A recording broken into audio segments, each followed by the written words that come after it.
नमस्कार सर्वांना. श्री स्वामी समर्थ. उद्या आहे 13 जानेवारी 2026 वार मंगळवार आणि उद्याच्या दिवशी भोगी हा सण साजरा करण्यात येणार आहे.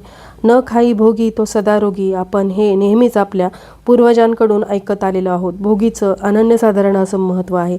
आपल्या आयुष्यात असलेलं दुःख, दारिद्र्य, आपल्या मागे असलेले सर्व भोग दूर व्हावेत यासाठी हिवाळ्यात मिळणाऱ्या सर्व भाज्या एकत्र करून तीळ मिश्रित अशी भोगीची भाजी तयार केली जाते. शिवाय बाजरीची भाकरी देखील तीळ लावून तयार केली जाते आणि हा जो नैवेद्य आहे तो देवांना अर्पण केला जातो. आणि शिवाय घरामध्ये आपले भोग, दारिद्र्य दूर व्हावेत यासाठी काही प्रभावी उपाय देखील केले जातात. तर अशाच एका उपायामध्ये आपल्याला उद्या भोगीच्या दिवशी घराच्या मुख्य प्रवेशद्वाराच्या उंबरठ्यावरती ही एक वस्तू ठेवायची आहे. ही वस्तू ठेवल्याने आपल्या मागे असलेले भोग दूर होतील.